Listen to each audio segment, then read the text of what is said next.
합니다. 오늘 본문 말씀은 이 다윗 가문에 일어난 일입니다. 다윗이 우리아의 아내 밧세바를 범하고 남의 아내를 취해서 자기 아내 삼고 그 남편을 교살하여 죽인 이후로 나단 선지자는 다윗에게 이런 저주의 말을 합니다. 당신 가문의 칼과 그리고 이 성적인 폭행의 문제가 대를 이어 나타날 것이다. 이렇게 얘기합니다.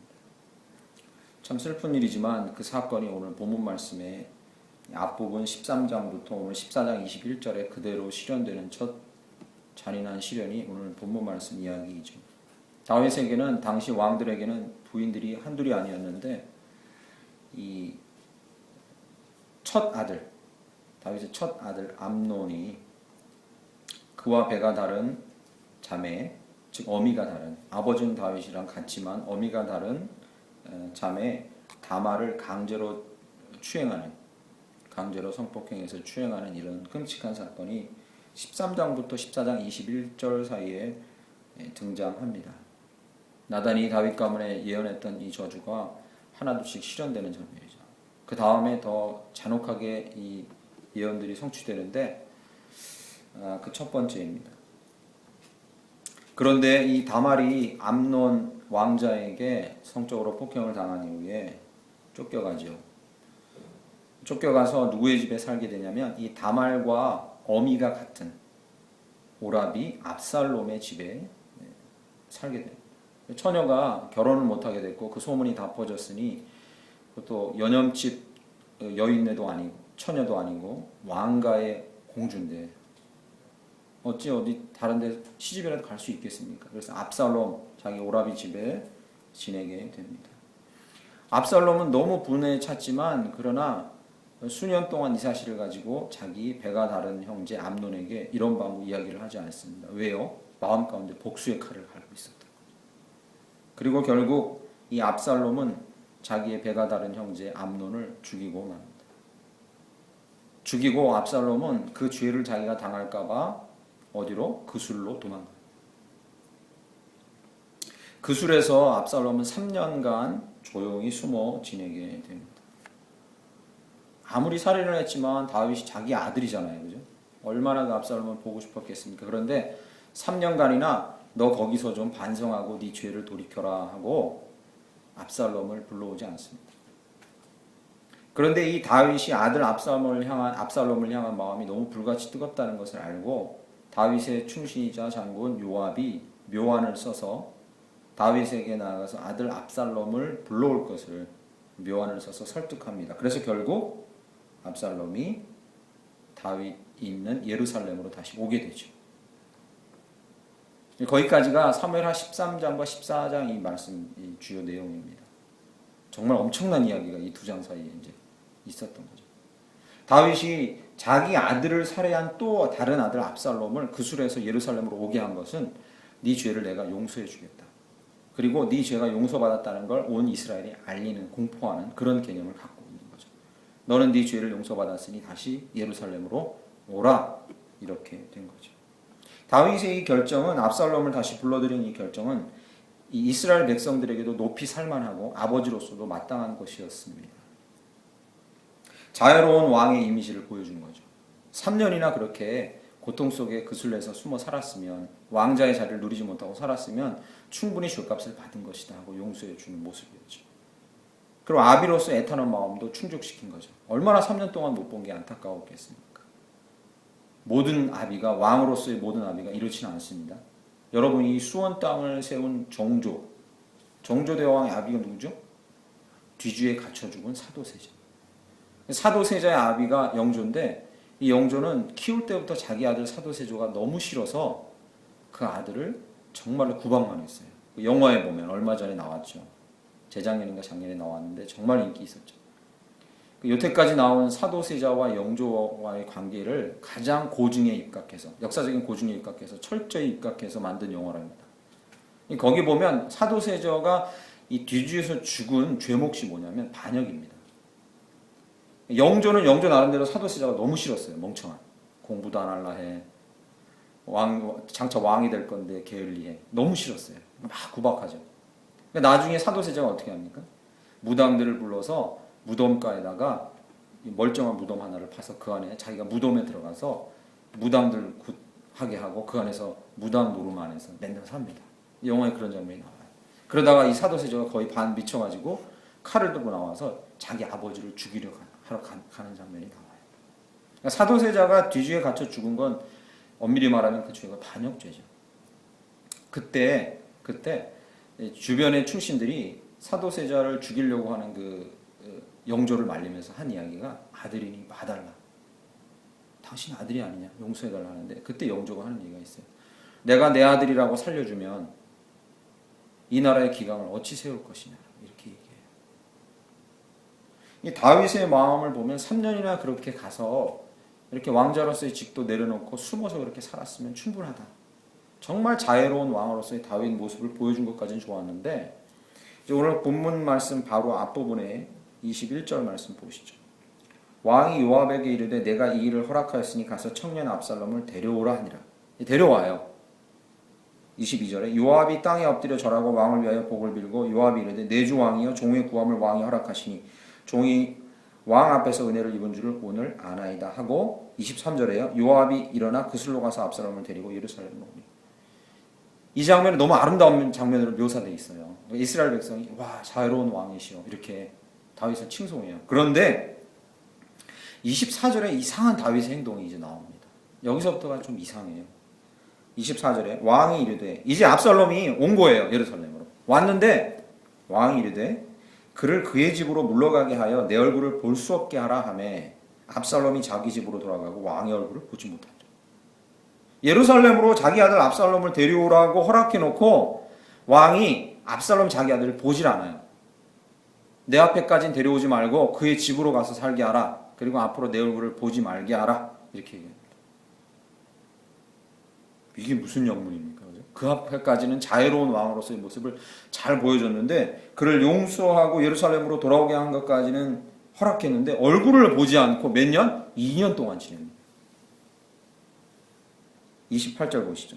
압살롬이 이태 동안 예루살렘에 있을 때 왕의 얼굴을 보지 못하였으므로 이태라는 것은 2years, 2년을 얘기합니다.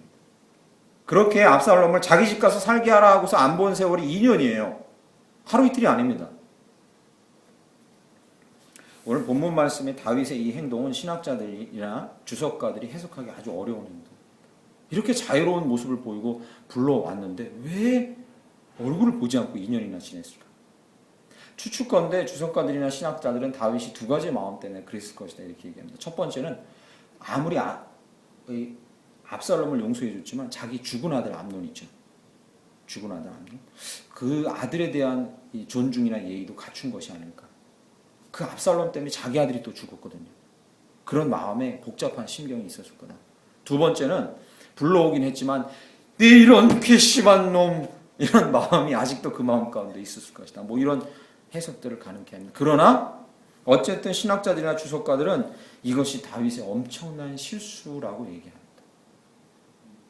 이건 돌이킬 수 없는 다윗의 엄청난 실수였다 이렇게. 결국 2년 만에 어떻게 합니까? 이번에도 요압의 중재로 압살롬이 그술 땅에서 예루살렘으로 온 것도 요압의 중재잖아요. 그런데 예루살렘에서 다윗의 얼굴을 보지 못하고 아들 압살롬이 지내다가 다시 압살롬이 아버지 다윗의 얼굴을 보게 된 것도 요압의 중재로 다시 보게 됩니다. 요압이 가서 다윗에게 당신 아들 압살롬을 보십시오. 입 맞춰 주십시오. 이렇게 얘기해서 2년 만에 아버지 얼굴을 보게 됩니다. 때는 이미 늦으리. 때는 이미 늦은 거죠. 오늘 본문 말씀 33절 보시죠. 33절에 보면 요압이 왕께 나아가 아뢰되 아들 아뢰매 왕이 압살롬을 부르니 그가 왕께 나아가 그 앞에서 얼굴을 땅에 대어 그에게 절하며 왕이 압살롬과 입을 맞추니라. 이제 드디어 얼굴을 2년 만에 상봉하고 2년이 뭡니까? 도망간 세월 3년 2년 5년 만에 아들 얼굴을 상봉하고 입을 맞춥니다. 화해한 것 같지만 그러나 압살롬은 마음 가운데 앙심을 품고 나중에 이제 어떻게 됩니까? 곧 나오죠. 아들 압살롬이 아비를 죽이려고 반역을 일으키죠. 실제로 그래서 다윗은 압살롬 손에 죽을 뻔했습니다. 왜 그랬을까요? 참 다윗이 한 행동으로는 이해하기 힘든 행동. 그러나 하나님께서 오늘 이 본문 말씀을 구약 사무엘하 14장에다 집어넣는 건요. 지금 수천 년이 지난 4, 5천 년이 지난 저희들이 읽고 저희들에게 무언가를 가르쳐 주기 위함입니다. 그것은 바로 이것입니다. 우리를 대하는 하나님에 대한 우리의 오해를 가르쳐 주기 위함입니다. 우리를 대하고 있는 하나님의 태도에 대한 우리의 오해를 오늘 본문 말씀을 통해서 보여주고자 함인 거죠. 하나님 마치 오늘 본문을 주시면서 우리에게 이렇게 얘기하는 겁니다. 너희를 용서하고 대하는 나의 태도가 다윗 같을 줄 알지? 이렇게 말씀하고 계신 거예요. 무슨 말씀이냐? 여러분 구원 받으셨습니까? 할렐루야! 아멘. 망설이시면 안 돼요, 그죠? 여기서 망설이시면 1분 1초도 망설이시면 안 돼요. 그런데 우리는 구원을 하나님이 우리에게 주신 구원을 이렇게 생각하고 있지 않냐 이거죠. 오늘 본문 말씀에 의하면 그저 죄 용서한 걸로 만족해라. 이렇게. 우리는 하나님이 우리를 구원하시고 우리를 구원의 자리로 부르신 것이 그저 죄 용서에 만족하는 정도로 우리를 구원의 자리로 부르신 거냐? 다윗은 압살롬을 용서했어요. 그리고 예루살렘에 불렀어요. 그리고는 얼굴은 보지 않았어. 하나님께서 우리가 맨날 죄만 짓고 다윗 이래로 맨날 아담 이래로 맨날 죄만 짓고 지금도 죄 속에 살고 있는데 하나님이 용서는 하셔. 그런데 이러는 거예요. 내가 용서는 하지만 아이고 속이 터져라. 아이고 이놈들아 내가 속 터져라. 용서는 하지만 꼴배기는 싫다. 하나님이 우리를 구원하신 그 구원을 이 정도로 생각하고 있지 않은 것. 아니 목사님 설마 저희가 그 정도로 생각하고 있겠습니까? 과연 그렇습니까? 우리는 우리 자신을 돌아봐야 합니다. 구원이 영원히 죽을 죄에서 용서받고 천국에 갈 것이라는 사실과 그것에 만족하고 그 이상을 바라지 않는 모습이 우리에게 있지 않나요?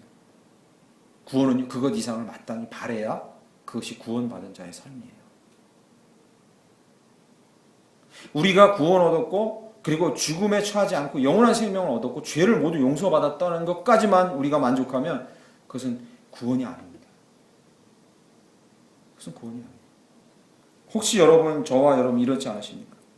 일주일에 한 번 죄를 용서받고 내 모든 허물에 대해서 찝찝한 걸 하나님 앞에 해결해야 내가 일주일 동안 잘 지낼 수 있을 것 같아서 하나님 앞에 나오고 예배드린다면 그것은 하나님을 다윗처럼 오해하는 거죠. 죄 용서받은 것에 만족하라. 왕인 다윗의 심기를 건드려 2년 동안 얼굴도 못 봐. 여기 보세요. 그죠? 왕인 다윗의 심기를 건드려 2년 동안 얼굴도 못 봐. 내가 하나님 심기 건드렸다가 혹시 그렇게 우리는 생각하고 있지 않습니까? 우리는 우리를 돌아보아야 합니다. 그저 구원을 받은 용서를 받은 것으로 만족하는 신앙생활이라면 그것은 구원이 아닙니다. 다윗의 모습을 보여주면서 하나님은 이렇게 얘기하는 거예요. 나는 다윗 같은 아버지가 아니다. 지금 우리에게 그걸 얘기해 주고 있는 거예요. 나는 다윗 같은 아비가 아니야. 나를 오해하지 마라. 하나님 우리에게 그걸 말씀해 주는 것인 거죠. 나는 다윗 같지 않아. 그걸 얘기해 주시는 거예요.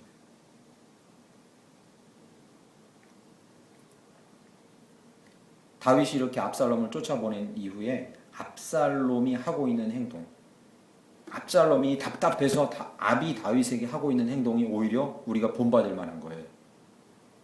그 말씀이 오늘 본문 말씀의 전체 내용이 25절부터 32절까지. 내용을 간단히 요약하면 압살롬은 집에 돌아가서 아비를 2년 동안 보지 못해요. 그래서 자기가 아버지 앞에 나아갔다가는 왕이 나오지 말라 그랬는데 왕의 얼굴 앞에 나가면 어떻게 됩니까? 당시 죽죠. 반역죄로 죽죠. 그래서 다윗이 누구를 대신 보내려고 자꾸 누구를 불러요? 요압 장군을 자기 집에 불러요.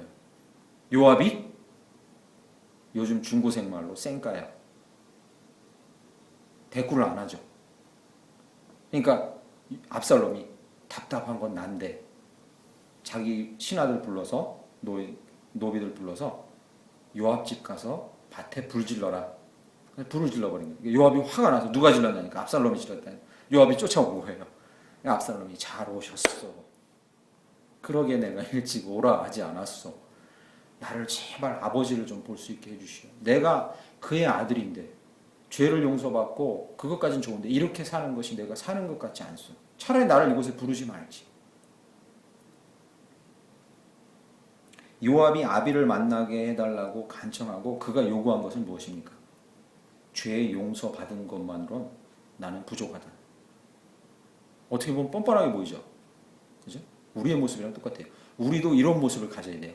하나님 앞에서 구원받았다는 건 죄를 용서받았다는 것만으로 만족하면 안 돼요. 압살롬이 구하고 있는 게 뭡니까? 두 가지예요. 뭐죠? 왕자의 지위를 회복해달라. 왕자의 지위를 회복해달라. 왕자의 지위를 회복해달라는 게 의미가 무엇입니까? 보통 왕자는 어떻게 합니까? 왕의 상에서 같이 먹어요. 이 구약에 자주 나오는 얘기예요. 왕자는 왕의 상에서 같이 먹어요. 그게 왕자의 이 지위를 회복하는 거예요. 나의 지위를 회복해달라. 둘째요, 왕의 얼굴을 보게 해달라. 이 말이 무엇입니까? 그와의 관계를 회복하게 해달라. 압살롬이 이 두 가지를 구하는 거예요.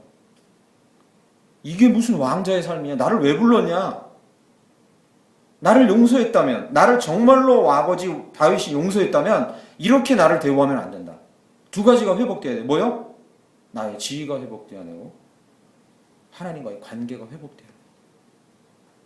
압살롬은 그것을 당당하게 아버지에게 얘기하고 있는 거예요. 요압은 그것을 가서 다윗에게 얘기했고 그것이 회복되었습니다.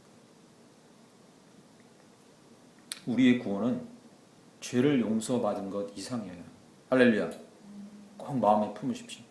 죄 용서 받은 것 말고 플러스 두 가지가 꼭 따라와야 돼요. 압살롬이 구한 거 저희도 구해야 돼요. 뭐요? 우리의 지위가 회복돼야 돼요. 죄인처럼 지내는 모습이 아니어야 돼요. 아버지 그분의 자녀, 그 거룩하신 나라의 백성, 그 기업을 모두 다 물려받을 자, 지금 물려받고 있는 자, 이 지위가 회복돼야 돼요. 또 하나 뭐가 회복돼야 돼요? 그 아버지 하나님과의 교제가 회복돼야 돼요. 이 두 가지가 다 따라와야 그것이 참된 구원이라는 거죠. 성경에 말하기를요, 아버지가 다윗은 하나님을 오해하고 그리고 우리가 하나님 아버지로서의 하나님을 얼마나 오해하고 있는지 보여주는 모델이라면, 성경에 우리가 하나님을 아버지로서 구원을 주신 아버지로서 이해할 때 가장 완벽한 모델로 나오는 분이 누구시냐면 누가복음 15장이 나와요. 오늘 본문 말씀은 누가복음 15장과 짝을 이루는 말씀인데, 누가복음 15장에는 우리가 우리의 죄를 용서하시고 우리를 구원의 자리에 이르게 하신 그 아버지인데, 완벽하신 아버지, 우리에게 구원을 주신 그 완벽하신 아버지의 모델이 나오는데 그게 누구냐? 돌아온 탕자의 아버지. 기억나시죠? 아버지가 멀쩡히 살아있는데 아버지 당신 죽을 거니까 유산 주세요. 죽으란 얘기죠. 노인이야 빨리 죽고 나 유산 줘. 이 얘기죠. 멀쩡히 살아있는데 당신 죽을 거니까 나 유산 줘. 둘째 아들이 유산 가지고 먼 이국으로 가서 허랑방탕하게 살다가 돈을 다 탕진하고 이제 내가 아버지의 집으로 돌아가리라. 회개하고 돌아와요. 근데 그때 그 아들, 거기서는 그 아들, 둘째 아들이 아버지의 집에 가서 요구한 게 뭐였습니까? 내가 이걸 요구하리라. 뭐였습니까? 여기선 반대예요. 압살롬과 반대예요. 뭘 요구하죠? 노비로라도 살게 해야겠다. 여기선 반대예요.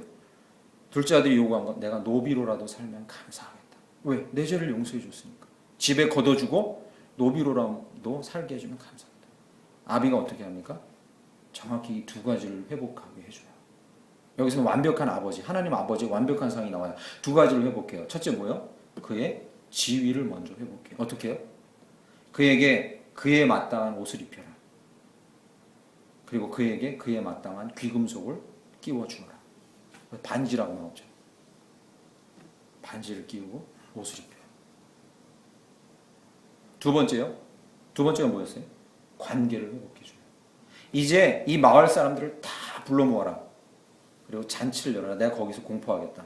뭐요? 이 아들은 후레 자식이 아니라 내가 사랑하는 아들이다 하고 그의 관계를 회복시켜줘요. 아버지와의 관계뿐만 아니라 그 온 마을 사람들과의 관계도 회복시켜줘요. 우리는 우리의 구원을 제대로 누리고 있는가? 오늘 이 아침 다시 한번 생각해 보아야 합니다. 우리는 그저 죄를 용서받은 것을 만족한 구원을 누리고 있는가? 아니면 마음껏 진정한 구원을 누리고 있는가? 성경 말씀 한 구절만 찾아보고 설교를 마치겠습니다. 에베소서 1장 말씀을 함께 보겠습니다. 에베소서 1장 말씀을 함께 찾아보겠습니다. 에베소서는 신약 311쪽에 있습니다. 311쪽.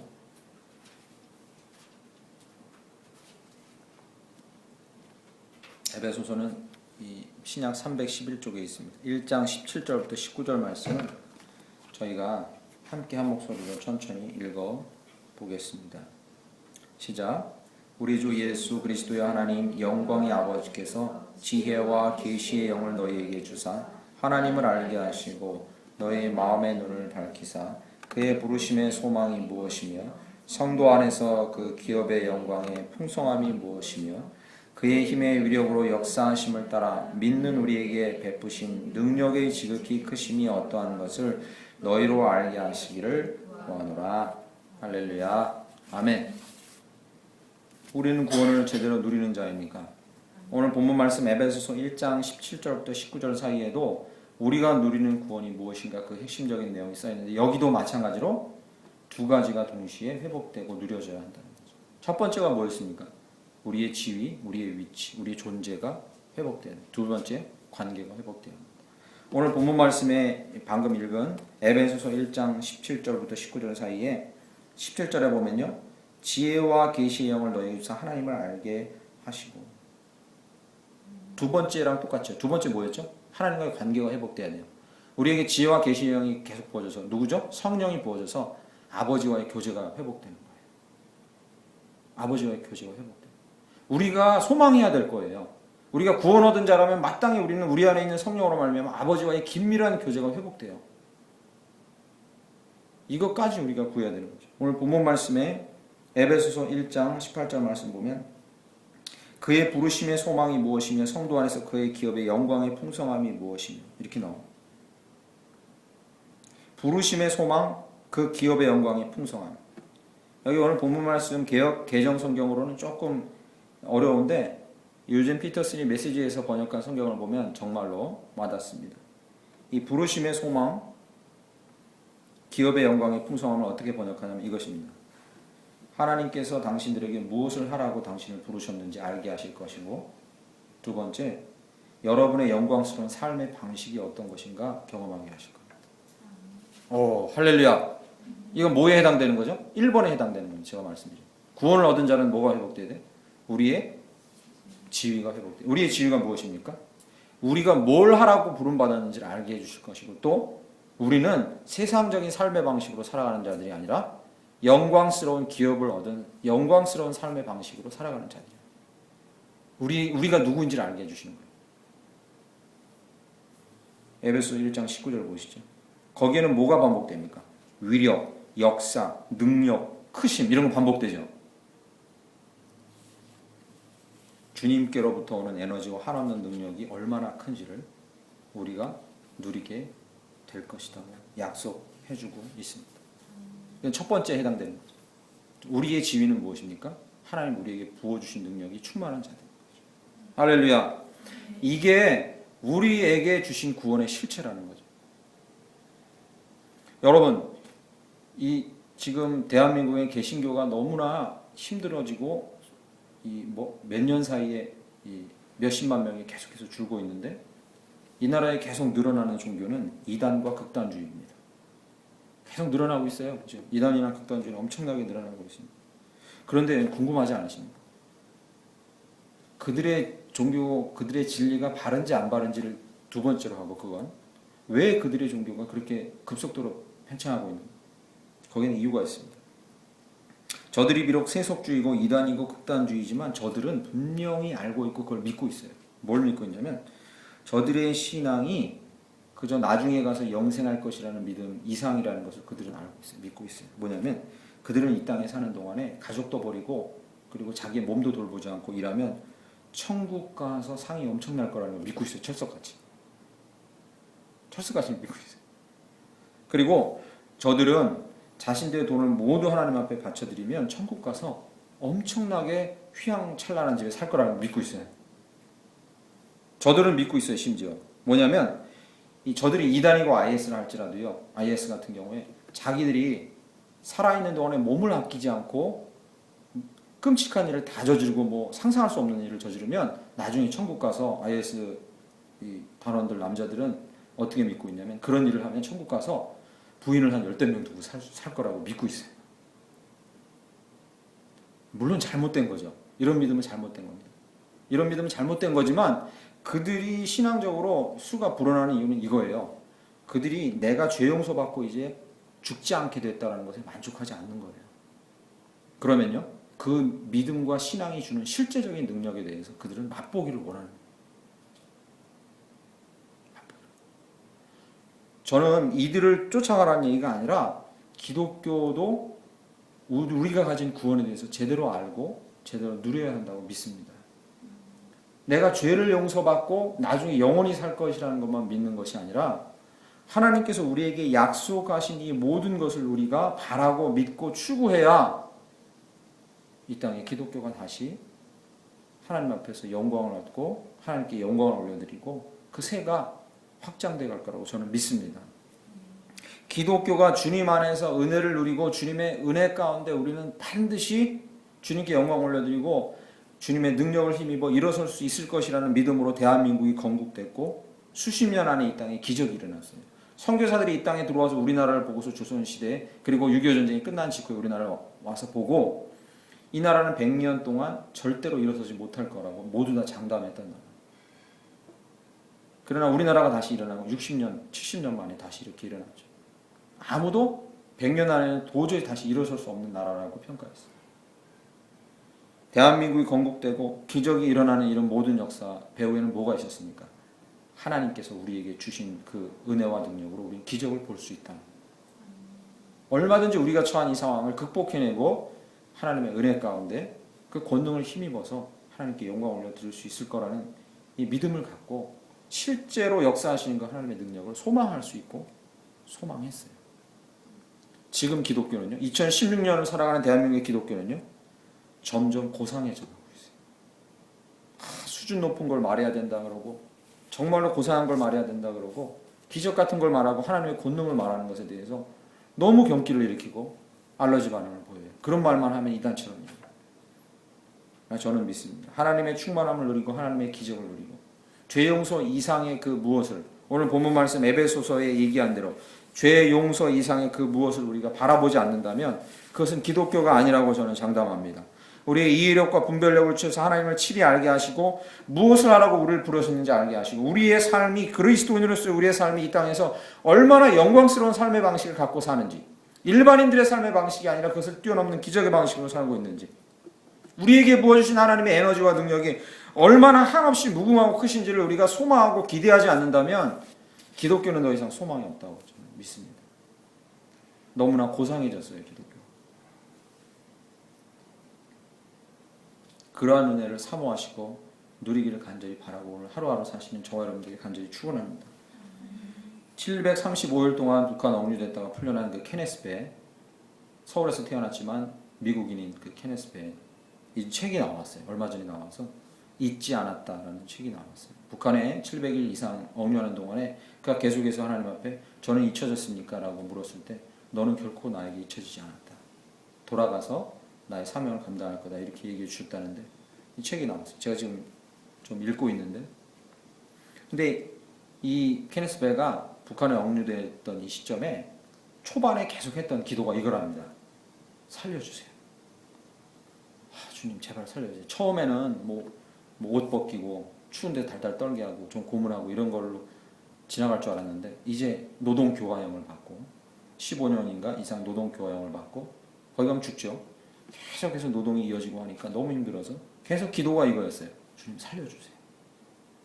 그런데 이 책이 진행될수록 이 사람의 기도가 바뀌고 있다는 것을 이제 자기가 고백합니다. 자기 입에서 기도가 바뀌고 있다. 주님 살려주세요에서 주님 사용해주세요. 좀 살려주세요에서 주님 사용해주세요. 저를 좀 사용해주세요. 어떤 식으로든지 주의 영광과 주의 이름을 드러내기 위해 사용해주세요. 기도가 바뀌고 있다. 말하자면 우리의 구원도 이렇게 우리의 구원을 누리는 우리의 삶도 이렇게 바뀌어야 할 줄 믿습니다. 저를 용서해 주세요. 저를 좀 용서해 주시고 벌 주지 말아주세요. 저를 좀 봐주세요. 이게 아니라 이 기도도 필요하죠. 그러나 우리의 기도가 점점 바뀌어야 합니다. 어떻게? 나를 사용해 주세요. 하나님의 영광이 드러나도록 나를 사용해 주시고 하나님의 이름이 드러나도록 나를 사용해 주시고 하나님의 그 기업의 풍성함과 하늘에 속한 것이 얼마나 놀라운지를 세상이 알 수 있도록 저를 사용해 달라. 이것이 바로 우리가 구원을 누리는 길이고 우리 구원을 참되게 누리는 길인 줄 믿습니다. 이렇게 구원을 누리며 살아가시는 저와 여러분 되길 간절히 축원합니다. 아멘. 우리 찬양하고